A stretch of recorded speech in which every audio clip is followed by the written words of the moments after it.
Hey guys, today we're going to talk about and continue our discussion about shape to form. And remember, anytime we talk about form, we're talking about 3D or faking 3D, right? Because it's still on paper and we want to create the illusion of three-dimensional things. So let's go ahead and get started in our second part. And let's talk about contour line versus cross contour line. Now the big difference is that contour line is something we are pretty much all used to. Whenever we create contour line, we're talking about just a regular outline. So whenever we've done or drawn any kind of shape, we're talking about the outline of that shape. So with a pencil or pen, I know that we've practiced this before in the previous weeks. Now with cross contour, we're talking about lines that go across the form or shape to emphasize its 3D-ness, if you will, or to emphasize the fact that we're trying to show everyone that this is a form and not a shape, and we're moving into 3D. Some examples. Let's look at some examples with some primitives. I always like to start with primitives because they're simple and they're easy, and we've done them before, we're used to them. Let's start with a circle. And notice that this is a contour line of a circle or an outline of a circle. And I'm just going to darken this in. Now, the difference between this contour line, this outline of a circle, and the cross contour curves of a circle, we'll see in a minute. Now, I'm going to draw and sketch a very light circle on this next one. But I'm also going to emphasize or darken in the cross contour line so you can see a difference.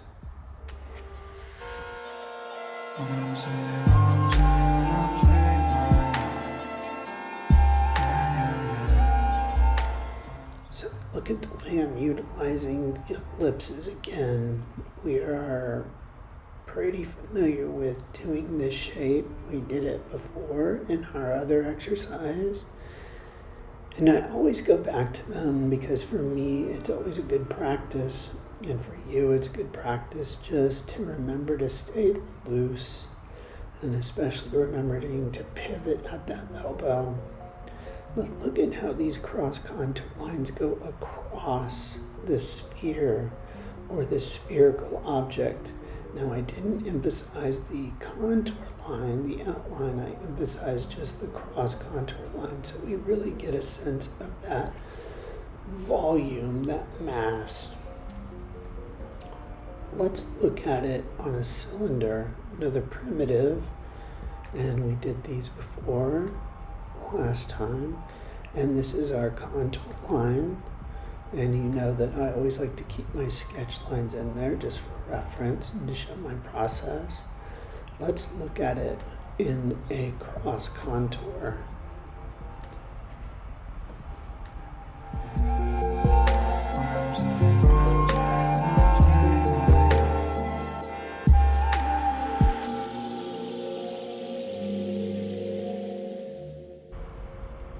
Look how this cross contour band that I darkened in looks like a label for a can.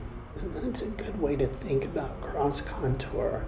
It's like wrapping an object in a ribbon, or decals you may see on a car, or graphics that you may see, a bumper sticker that you may see. Any kind of label on a packaging that follows the contour of that packaging. I think the ribbon is probably the best analogy here. But look for contours from now on. These contour lines are all over the place.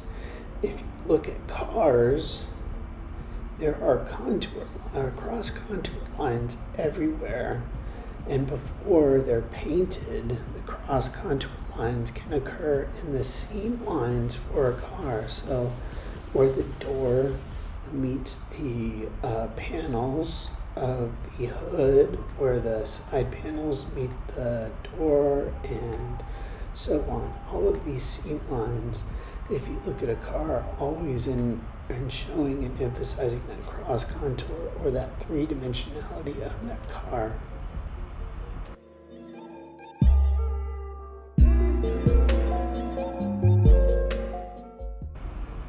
I just did a couple of more ellipses using this additive technique, which you've seen me do before, as one of my favorite techniques to use. And I'm making this kind of amorphous blob of a shape. It kind of looks like a worm that's eaten something, or a bottle that's been deformed. And I'm going to use this shape to make and emphasize its roundness. I'm going to use cross contours to help me sell the fact that this is all rounded and not flat. And so I've made some more ellipses that go across its vertical axis. And I made a couple here, and now I'll solidify those by darkening them in, and hopefully sell the fact that this is a voluminous form. Let's see how it turns out once I'm finished, and see if it's a successful use of these cross contour lines.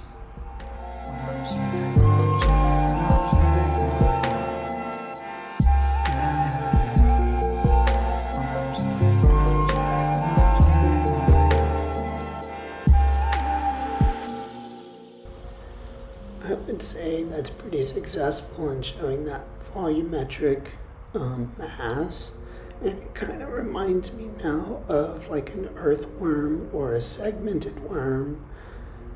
It also reminds me of that plastic bottle that I thought it looked like before.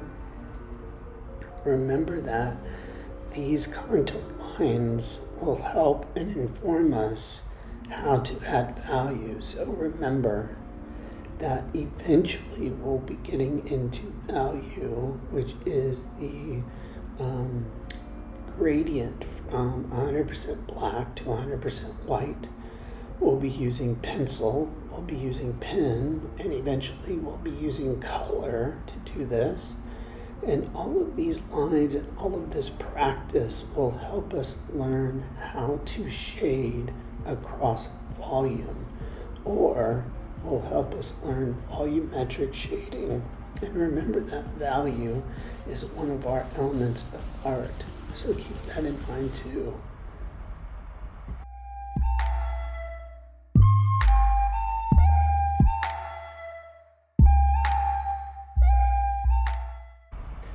Let's do a little practice.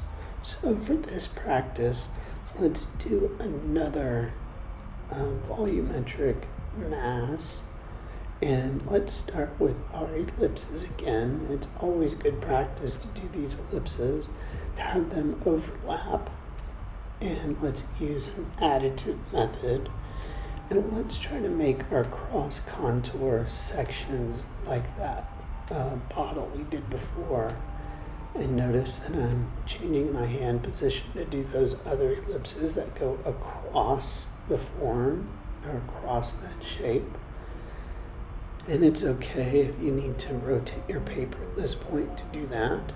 So let's try this out and see what it looks like.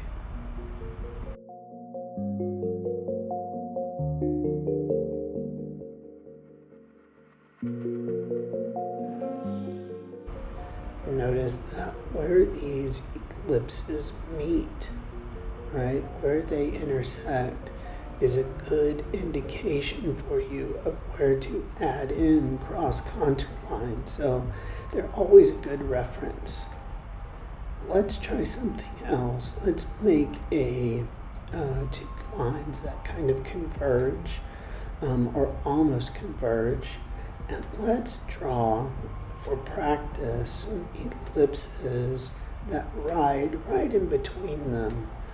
And let's see if we can create a volume from this these simple two lines.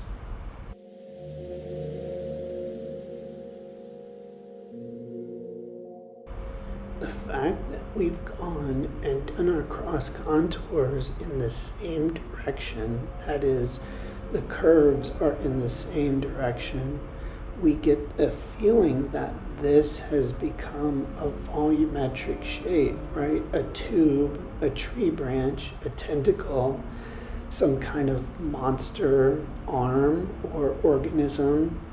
It really sells the fact that this simple shape now has mass to it. Just as an extra bonus, let's look at those cross contour lines on geometric forms. Now we've done a couple of additive shapes using ellipses, and here's like an egg shape, just with those cross contour lines, very similar to the circle we did earlier. I like to make heavier lines for the contour lines of the outline and the cross contour lines, just for finalizing. So remember to make confident lines. I've taken a 2H pencil here just to draw me some guidelines for this pyramid that I've done, and I want to use that. I really like that wrapping method, or that wrapping look across volumes. So I'm going to wrap this pyramid in a couple of ribbons or bands, almost like stripes across it, and I'm just going to shade those in after I finish. And then I'm going to try my hand at a cube, which we're also familiar with from our previous discussion on shape to form. Let's see what happens.